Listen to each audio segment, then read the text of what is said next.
1809 பிப்ரவரி 12 கெண்டக்கியில் ஓர் ஏழை குடும்பத்தில் பிறந்தார் ஆபிரகாம் லிங்கன். அவரது தந்தை ஒரு செருப்பு தைக்கும் தொழிலாளி. அவருடைய தாய் நான்சி இறந்துவிட சாரா என்கிற விதவையை மணந்து கொண்டார் ஆபிரகாமின் தந்தை தாமஸ்.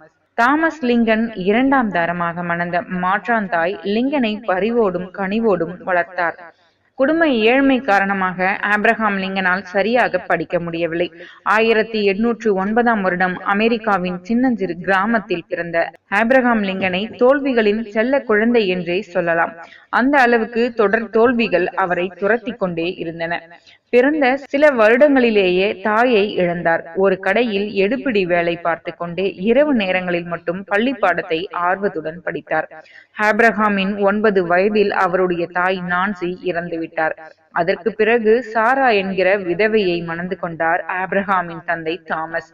உறுதியும் அன்பும் நிறைந்த சாராவுடன் மிக எளிதாக ஒட்டி கொண்டார் சிறுவன் ஆபிரகாம் லிங்கன். தாமஸ் சாரா இருவருமே படிப்பு வாசனையற்றவர்கள் என்றாலும் தம் மகனை படிக்க சொல்லி உற்சாகமூட்டினார் சாரா. அந்த காட்டு பகுதியில் புத்தகங்கள் கிடைப்பதே அரிதாக இருந்தது. பல மைல்கள் நடந்து சென்று புத்தகங்களை இரவல் வாங்கி படித்தார் ஆபிரகாம். 1830 இலினாய்ஸ்க்கு குடியேறிய போது சிறுவன் ஆபிரகாம் இளைஞனாக வளர்ந்திருந்தார்.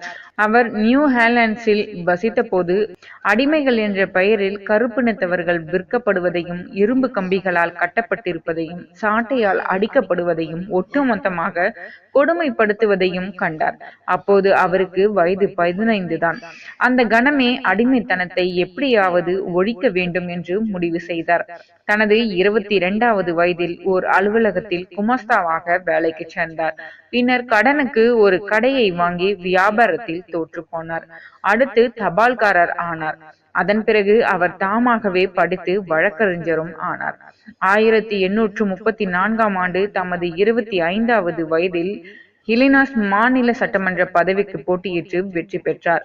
1833 ஆண்ட் ரூட்லெஸ் என்ற பெண்ணை காதலித்து மணந்து கொண்டார். ஆனால் 2 ஆண்டுகளில் ஆண்ட் நோய்வாய்ப்பட்டு இறந்தார். 7 ஆண்டுகள் கழித்து லிங்கன் மறுமணம் செய்து கொண்டார். 1834 8 ஆண்டுகள் இலினாய்ஸ் சட்டமன்றத்தின் உறுப்பினராக இருந்தார் ஆபிரகாம் லிங்கன். அதன் பிறகு அரசியலை விட்டு விலகி 5 ஆண்டுகள் அவர் தனியார் துறையில் வழக்கறிஞராக பணியாற்றினார். 1854 லிங்கனை அரசியல் மீண்டும் அழைத்தது. குடிப்பழக்கம் புகைப்பழக்கம் எதுவும் இல்லாத ஆபிரகாம் லிங்கன் அரசியலில் கடுமையாக உழைத்தார்.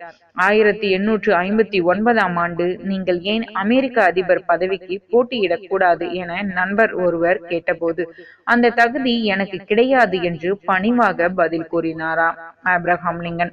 ஆனால் அப்படி கூறியவர் அதற்கு அடுத்த ஆண்டே அமெரிக்காவின் 16வது அதிபராக தேர்ந்தெடுக்கப்பட்டார். 15 வயதில் தாம் எடுத்த தீர்மானத்தை நிறைவேற்றும் தருணம் வந்துவிட்டதாக அப்போது அவர் எண்ணியிருக்க கூடும்.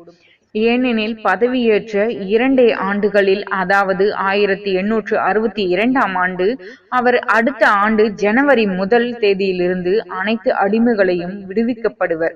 அதன் பின் அமெரிக்காவில் அடிமைத்தனம் இருக்காது என்று பிரகடனம் செய்தார்.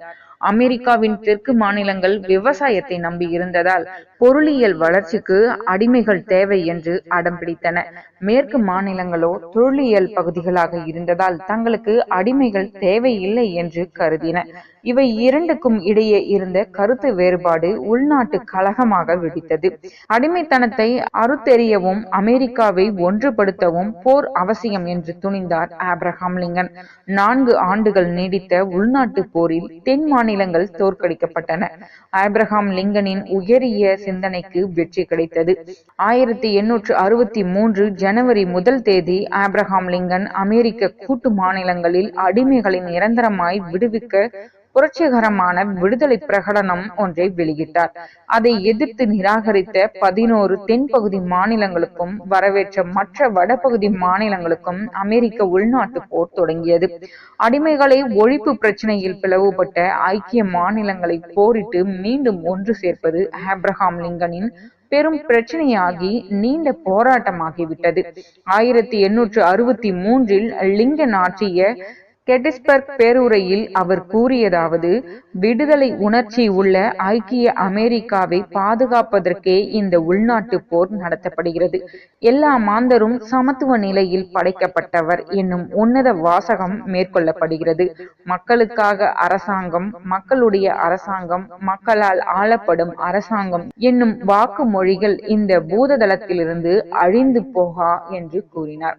1864 நிகழ்ந்த தேர்தலில் 4 லட்சம் ஓட்டுகள் மிகையாக பெற்று 2ஆம் தடவை ஜனாதிபதி ஆபிரகாம் லிங்கன் தேர்ந்தெடுக்கப்பட்டு வெள்ளை மாளிகை வேந்தராக நீடித்தார். அடுத்த 1 மாதத்தில் போர் நின்றது.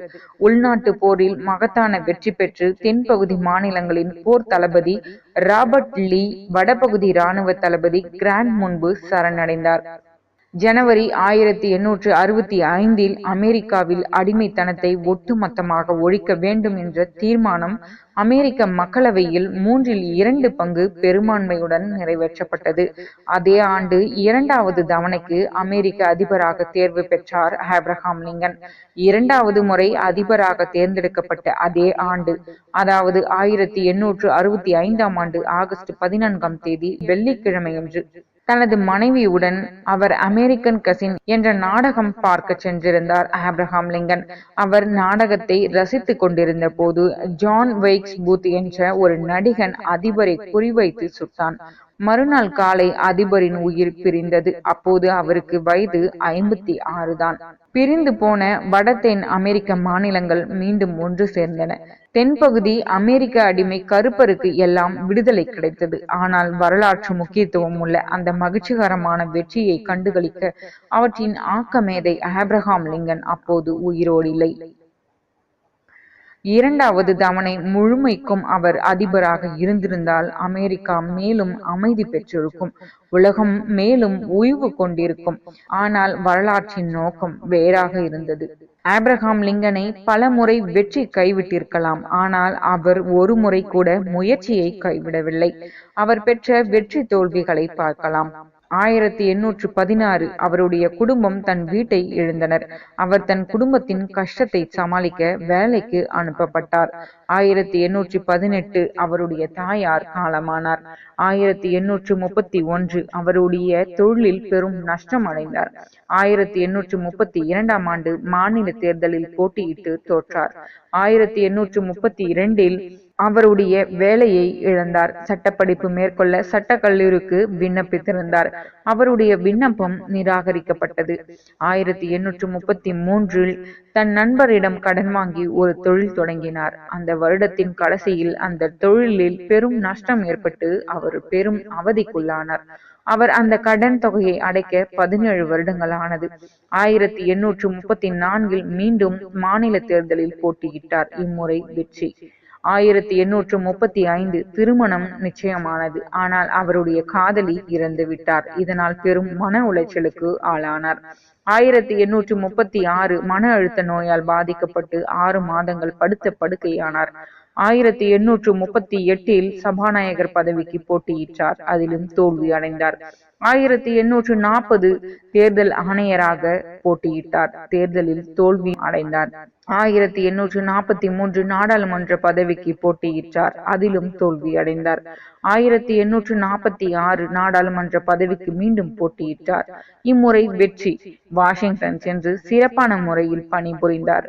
1848 மீண்டும் நாடாளுமன்ற தேர்தலில் களமிறங்கினார். அதில் தோல்வி அடைந்தார். 1849 தன்னுடைய சொந்த மாகாணத்தில் நில மேலாளர் பதவிக்கு முயற்சி செய்தார். நிராகரிக்கப்பட்டது. 1854 செனட் உறுப்பினர் பதவிக்கு முயற்சி செய்தார். அதிலும் தோல்வி. 1856 தன்னுடைய கட்சி துணை ஜனாதிபதியாக முயற்சி செய்தார். 100க்கும் குறைவான வாக்குகளே கிடைத்தது. 1858 மீண்டும் அமெரிக்க செனட் பதவிக்கு போட்டியிட்டார். அதிலும் தோல்வி. 1860 அமெரிக்க ஜனாதிபதியாக தேர்வு செய்யப்பட்டார். ஆபிரகாம் லிங்கனின் ஒரு வாரம். ஆபிரகாம் லிங்கன் பிறந்தது ஞாயிறு. முதல் முறையாக அமெரிக்க ஜனாதிபதியானது திங்கள். 2வது முறையாக ஜனாதிபதியானது செவ்வாய். வழக்கறிஞராக தம்மை பதிவு செய்து கொண்டது புதன்கிழமை.